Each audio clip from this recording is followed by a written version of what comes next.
So why does it seem like Harry Maguire is a completely different centre-back for England to the one he is at Manchester United? I'm going to analyse him individually as a defender, as well as looking at the tactical reasons, and a pretty obvious reason I think most people overlook. And at the end I am going to talk about how I would use Maguire in this Manchester United side if I had to start him.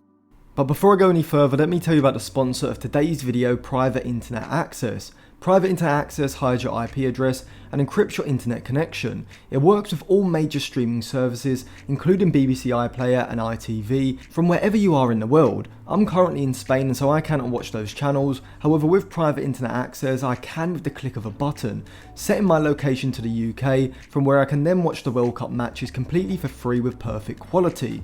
And so Private Internet Access has become essential for me during this World Cup. Private Internet Access is offering Atlantis Football subscribers 4 extra months completely free when you sign up for a 2-year deal. That's 4 completely free extra months on a 2-year deal. So even after the World Cup, you can still enjoy all the benefits that come with Private Internet Access and save money at the same time. The link will be left in the description below for you to get Private Internet Access now. And of course, a big thank you to Private Internet Access for sponsoring today's video. A link will be left in both the description and the comment section below for you to click at the end of this video. Well, the very obvious and pretty simplistic answer is that Harry Maguire is playing against significantly better opposition almost week in week out for Manchester United than he has for England over the past 4 or 5 years or so. For Manchester United, even if he's playing against say Aston Villa, Crystal Palace or Brentford for example, Maguire is still coming up against players like Leon Bailey, Wilfried Zaha and Ivan Toney, who are far better individual attacking players than some of the players Maguire has come up against most of the time for England. And these players are in a much more efficient system, with club sides able to play to their strength a lot more effectively due to the increased training time and better coaching. However, for England, if you go over the opposition that Maguire and Southgate and England as a team as a whole have faced, it becomes a lot more evident as to why Maguire performs significantly better in the white of England than he does in the red of Manchester United. In the group stage of the 2018 World Cup, England played Tunisia, who they only just beat 2-1 with a late Harry Kane header, and then faced Panama, who put up about as much fight as Deji did against Mayweather. And then against Belgium in the third group game, Maguire didn't even start and it was essentially a dead rubber anyway. In the round of 16, England played Colombia, who they only beat on penalties after a 1-1 draw in normal and extra time. And then the quarterfinals was a pretty average Sweden side. Croatia was the first big test, and to be fair, despite the loss, Maguire wasn't at fault for either goal. That was Walker and Stones. In the third place game against Belgium, Maguire once again didn't do anything wrong, but again it was another game against top opposition which really lacked the intensity. In Euro 2021, England faced a subpar Croatia side, which is still a hard side to beat, but it was nowhere near the level of the 2018 side, Scotland and the Czech Republic. Germany in the round of 16 was probably the best side England have beaten in a major competition under Southgate. Although as we see now, it's definitely a German side in decline, before they would then go on to beat Ukraine pretty easy and get past Denmark in the semi-finals late on, before then losing on penalties to Italy in the final. So despite still playing some top level sides, Maguire in general has stood out against the lower level international sides, and playing for England he's only playing 6 or 7 significant games every 2 years or so, whereas with Manchester United the games come thick and fast, giving him a lot more opportunities to make mistakes and have bad games. You also have to factor in the tactical differences between Maguire in Manchester United side and in Southgate's England side. In the 2018 World Cup, Maguire was arguably at the peak of his powers. He was playing on the left of a back 5 with Stones and Walker alongside him in the back 3. And this is in contrast to how he's used at Manchester United, where he's pretty much solely been used in a back 4. And there's no way around it, this makes a huge difference. Alongside 2 other centre-backs in a back 5, playing as a wide centre-back, Maguire just naturally is going to have a lot more protection around him in that back line,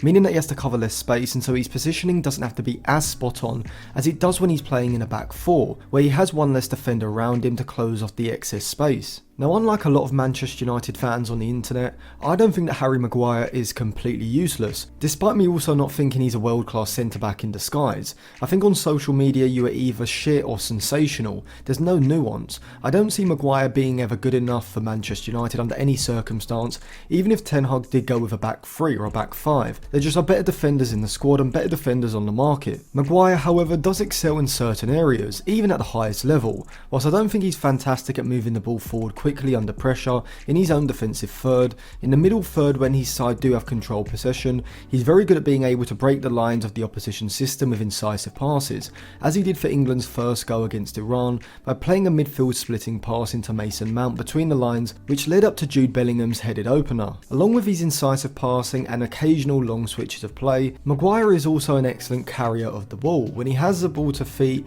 and he sees space in the opposition's defensive system open up ahead, he's able to drive forward with the ball at his feet, and this can be incredibly valuable for a centre-back to have, as it allows your side to progress the ball up the pitch even when there aren't the passing lanes open to players in advanced positions. Maguire is also a massive aerial asset both defensively and offensively. Now, for whatever reason, we haven't seen Maguire be utilised as effectively from an offensive point of view for Manchester United as he is for England. For England, it seems like Southgate and the England coaches have really worked out how to best utilise Maguire, putting crosses in that are outswingers away from the keeper, with Maguire then attacking the ball from deep, looking to make contact just in front of the penalty spot, or coming round the back and looking to tower above opposition defenders and knock the ball down into dangerous areas, as he did for Saka's first goal against Iran. Now, I don't think that Maguire's offensive aerial ability is enough at the top level to make up for his clear defensive deficiencies, which I do think make him a liability in the defence, particularly in a back four, when against the best attackers in the world, and we saw this even against Iran for Taremi's first goal, where Maguire moves slightly out the back line to close down Taremi, who has taken up a position in the half space, but Maguire's reaction speed is just too slow.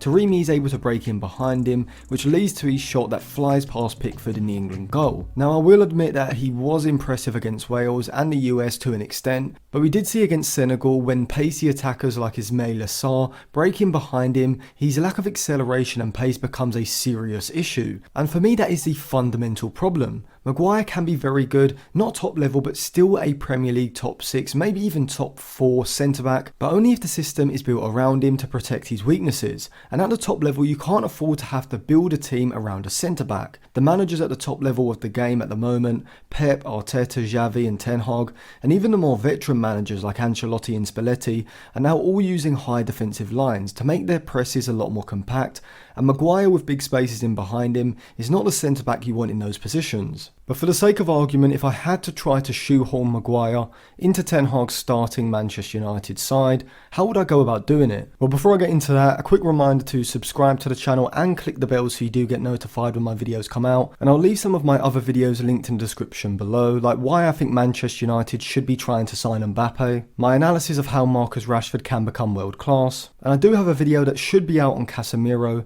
so I'll leave that link down below as well. So for Maguire, it would have to be a back 3, back 4, whatever you want to call it, and contrary to how Southgate uses Maguire, I would use him as a central centre-back, and there are a few reasons for this. Firstly, his defensive aerial ability is going to be most useful in that central position. Secondly, with 2 other centre-backs flanking him, this heavily reduces the frequency of Maguire being isolated in 1v1 situations or being drawn out of a central position. And thirdly, I think playing as a central centre-back, when United have possession, he can be given the freedom to stride out through the centre, having 2 other centre-backs covering behind him, and by carrying the ball forward through the centre, this is going to force the opposition central midfielders to commit by moving out of the midfield line, and so this will open up space in behind the midfield line of the opposition for the likes of Fernandes, Eriksen and Martial, or whoever else is there to drop into. If Maguire was to start, I'd also like to see Ten Hag utilise him a lot better from an offensive point of view, choreographing set pieces specifically around Maguire, as England do so effectively. If done correctly, this could easily give United another 7 or 8 goals extra per season,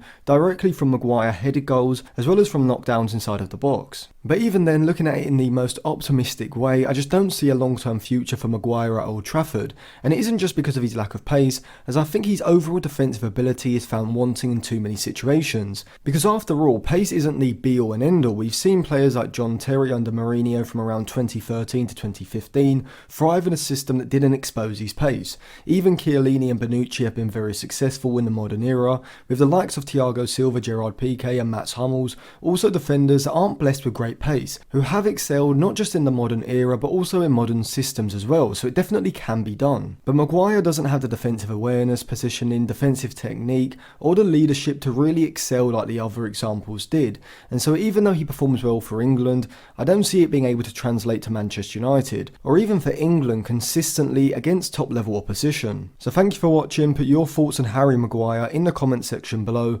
follow my Instagram and Twitter for more content as well, check the description for more videos, and subscribe to the channel and